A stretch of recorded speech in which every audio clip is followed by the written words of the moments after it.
Welcome to a special episode of Project 250.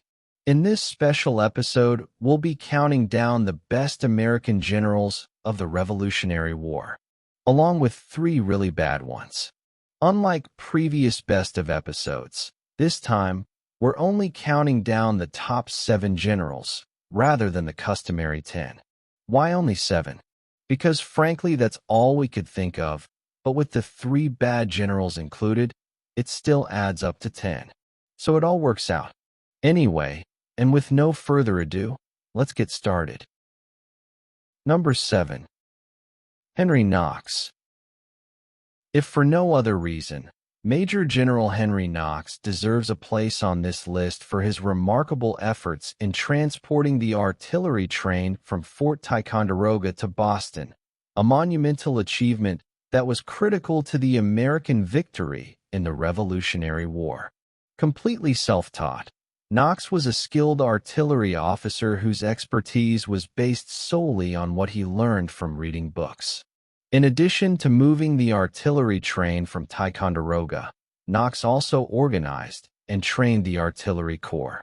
Knox also directed the 1776 Delaware River crossing and established America's first military academy. Moreover, Knox's artillery was instrumental in winning the battles of Trenton and Yorktown, and he made significant contributions to the battles of Princeton and Monmouth Courthouse. Knox and his artillery also played significant roles in the defeats at Brandywine and Germantown. Knox was a bookseller by trade, and his self-taught knowledge only adds to his legendary status.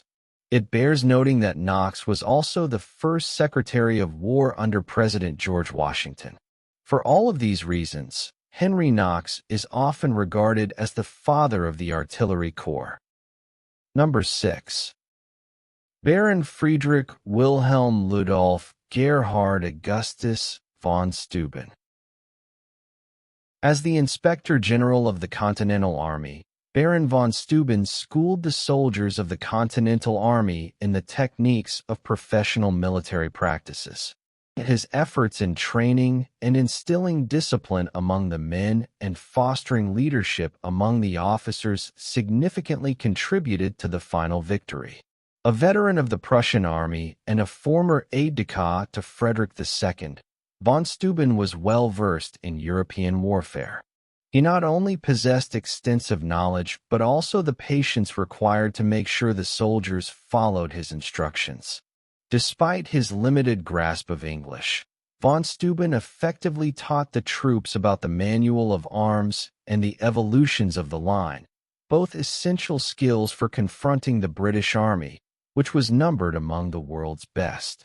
Von Steuben's training instilled a sense of pride and professionalism to the American Army, benefiting both the enlisted men and their officers. Von Steuben served as a model for how an officer should act and comport themselves. Number 5. Daniel Morgan. A solid, if less than flamboyant battlefield commander, Brigadier General Daniel Morgan, who was often called the Old Wagoner, having formerly worked as a teamster, brought a working-class ethos to his command style. Unlike more aristocratic officers such as Charles Lee, Lord Stirling, or even George Washington, that made him more relatable to the average soldier. In other words, he spoke their language and knew how to relate to these men and how to get the most out of them. Morgan played important roles at the battles of Quebec, where he was captured and held as a prisoner of war until January 1777. Saratoga, where his sharpshooters decimated General Simon Fraser's light infantry at Bemis Heights, and Monmouth, though not directly involved in the Battle of Monmouth, Morgan pursued the retreating British and captured many prisoners and supplies. But it was his brilliant victory at the Battle of the Cowpens that really stands out. His clever luring of the British into a deadly trap was not only tactically brilliant, but was also a textbook example of how to both play to an army's strengths as well as its limitations. As one commentator has noted, Morgan seemed to understand better than any other general the best way to employ militia. Number 4. Richard Montgomery. One of the war's unsung heroes, Major General Richard Montgomery's contributions have often been overlooked. And yet his leadership and strategic skills served him well in several engagements, including Fort St. John's, Fort Chambly, and Montreal, the latter of which he captured almost without a fight. Along with Benedict Arnold, Montgomery was the driving force behind the invasion of Canada and served as the campaign's commander. Although the Canadian campaign ultimately ended in disaster, it was largely due to Montgomery's and Arnold's leadership that it came as close to success as it did. His death at the Battle of Quebec not only directly led to the campaign's failure, but also represented an immeasurable loss to the Patriot cause. While one might question his judgment in continuing the campaign despite the atrocious weather conditions and mass desertions, there is no doubt that the man had tremendous grit. We can only speculate as to how Montgomery might have fared had he survived. He died without ever learning of his promotion to Major General. Nonetheless, Montgomery still made a solid contribution to the Patriot cause. Number 3. Nathanael Greene. Major General Nathanael Greene was Washington's most reliable and trusted subordinate. Despite his Quaker upbringing, Greene was a natural-born warrior and always seemed to be at the center of events during the Revolutionary War. He participated in several key engagements of the war, such as the Siege of Boston, though he saw no actual combat, the Battle of Harlem Heights, Fort Washington, Fort Lee, Trenton, Princeton, Brandywine, Germantown, Monmouth, Rhode Island, and Springfield, New Jersey. At each of these engagements, Greene demonstrated steady and inspiring leadership, carrying out his orders with near perfection. One of Greene's most impressive achievements was his Southern campaign. Greene excelled in irregular warfare, bleeding the British white at a series of battles. After the disastrous defeat of Horatio Gates at the Battle of Camden, Greene was brought in to retrieve what was thought to be a hopeless situation. Greene engaged in several important battles, including Guilford Courthouse, Hobkirk's Hill, Fort 96, and Eutaw Springs. Even on those occasions when he did not win, Greene managed to turn tactical defeat into strategic victories by wearing down the British forces.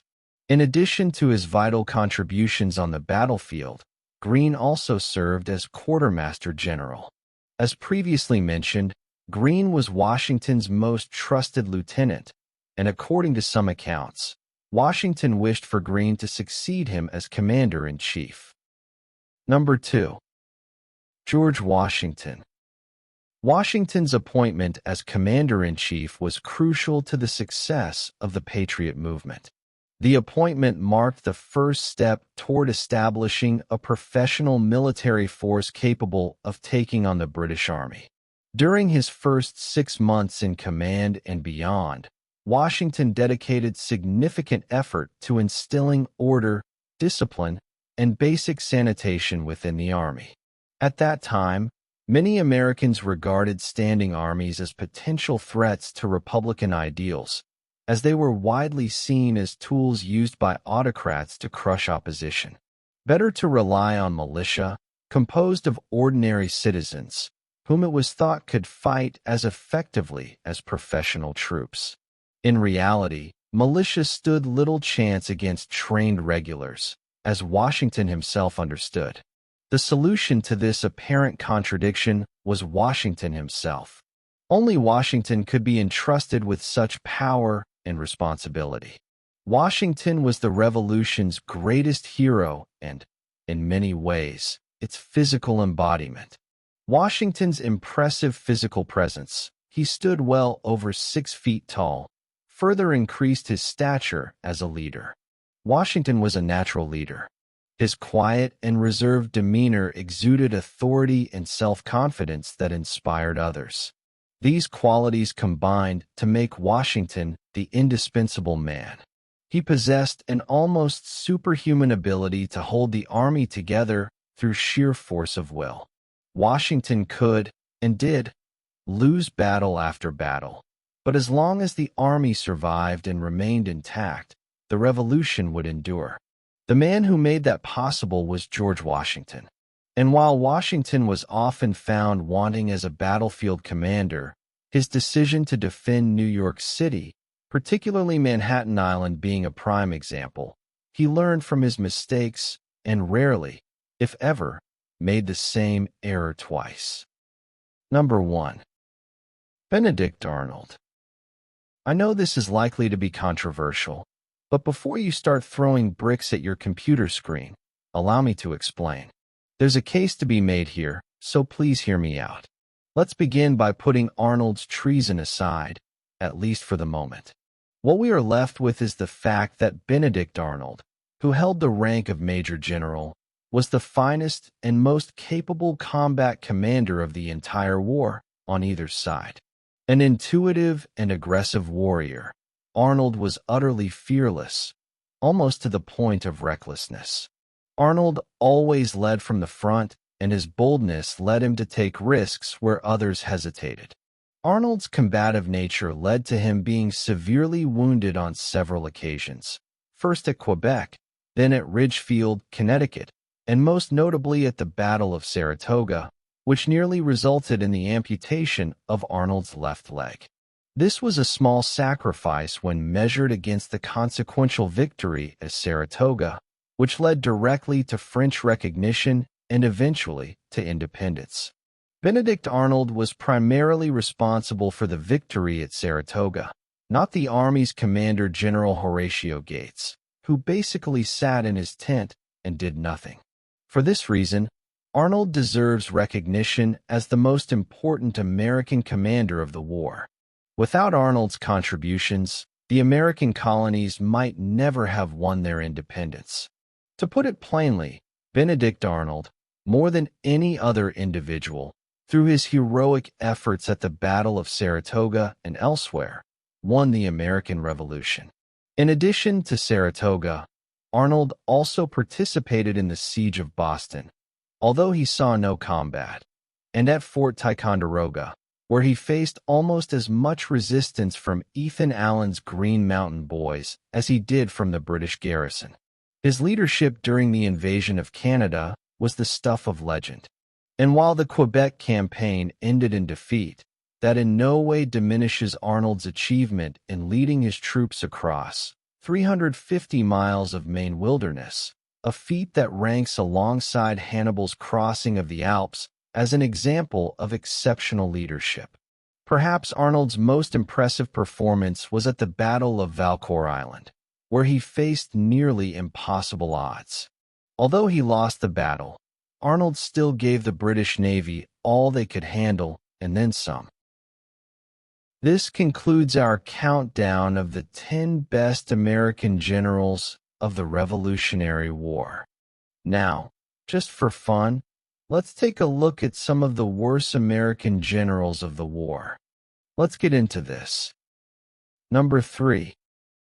Major General Charles Lee. We begin our Revolutionary Rogues Gallery with one of the war's most confounding and enigmatic figures, Charles Lee. An extremely abrasive, arrogant, and slovenly individual who preferred the company of dogs to that of people, Lee possessed many of Benedict Arnold's worst character flaws, yet lacked Arnold's skill on the battlefield.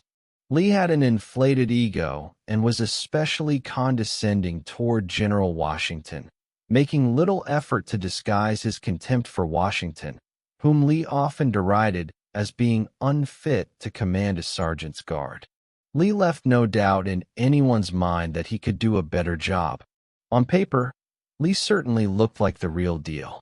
The son of a major general and a former British officer, Lee was a French and Indian War veteran and later served with distinction in the Portuguese army and in the army of King Stanislaus II of Poland. In short, no general started the war with greater expectations, and none proved a greater disappointment. Lee's combat record was mixed at best. It is true that Lee led the defense of Charleston in 1776 against a half-hearted British assault on Sullivan's Island, but he fumbled badly at Monmouth Courthouse.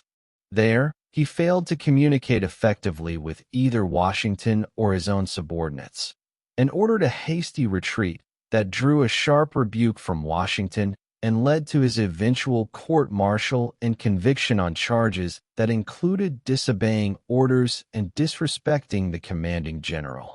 Perhaps Lee's greatest failure as a soldier was also his most embarrassing, that being his capture by a British patrol on the night of December 12, 1776, at White's Tavern in Basking Ridge, New Jersey. Lee gave up virtually without a fight. While in captivity, Lee came perilously close to treason by openly discussing plans for defeating the Americans with General Howe. Still, due to his constant carping with Washington, Lee's capture turned out to be a blessing in disguise and removed, for the time being, a major source of friction within the Army's high command. Lee's ineptitude as a commander, combined with his insubordinate attitude and possible treasonous actions, earns him a spot on this list. Number 2. Major General Horatio Gates.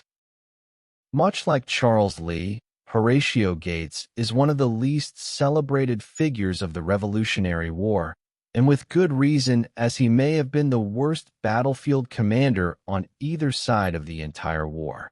Indeed, for sheer ineptitude, Gates had no peer among general officers.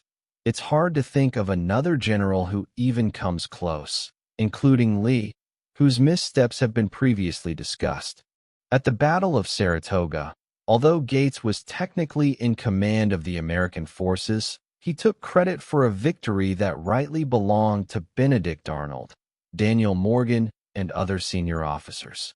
In truth, Gates did little more than sit in his tent, while behind the fighting, while Arnold led a series of desperate assaults that broke the British lines and resulted in Arnold being severely wounded. At the 1780 Battle of Camden, South Carolina, Gates not only suffered a humiliating defeat, for which he somehow managed to avoid being court-martialed, but he compounded his failure by fleeing the battlefield in disgrace, leaving his army to fend for itself. But as skilled as he was on the battlefield, Gates's true talent was for intrigue. Gates was a born and inveterate plotter. Just before the Battle of Trenton, when Washington needed him most, Gates faked an illness and left the army to argue his case before Congress, then meeting in Baltimore, that the army should retreat rather than attack the British at Trenton as Washington intended. Appointed president of the Board of War in November 1777, Gates did little but plot against Washington and was alleged to have been an active participant in the Conway Cabal, a conspiracy of senior officers to displace Washington as commander-in-chief in favor of another officer, presumably Gates himself. Aside from his early efforts, while serving as adjutant general, to bring some organization to the fledgling Continental Army, for which he deserves some praise, it is hard to think of a single positive contribution Gates made to the Patriot cause. In short, Gates fully deserves to languish in obscurity. Number 1. Benedict Arnold. I know I've probably asked this before, but do I really need to explain this one? For all his military skill and noteworthy contributions to the Patriot cause, there's no getting around the fact that Benedict Arnold was a traitor. The question remains, why? Why did Benedict Arnold betray his country? Over the years, several explanations have been offered, including greed, jealousy, resentment at not being promoted, disillusionment with the cause, and his marriage to Peggy Shippen. All of these factors likely played a role in Arnold's treason, but for me it ultimately comes down to a question of character. Admittedly, George Washington has enjoyed better PR, but the key distinction that best explains why George Washington became the Revolution's greatest hero and Arnold became its greatest scoundrel lies in their character. To be sure, Benedict Arnold was undoubtedly a talented battlefield commander. He was also a deeply flawed individual, combative, abrasive, and touchy about matters of honor. Arnold's combative nature, while an asset in battle, could also be a serious liability and often alienated him from comrades and political allies. Arnold's inability to control his ego and temper only made these issues worse. Arnold made many sacrifices for the cause, but when it truly mattered, Arnold put his own interests over those of the cause. In the end, Arnold's ego and sense of grievance ultimately led to his downfall and to his everlasting disgrace. This concludes our look at the best and the worst American generals of the Revolutionary War. Did you agree with these choices? Let us know in the comments below. In the meantime, make sure to like, share, and subscribe. Thanks for watching.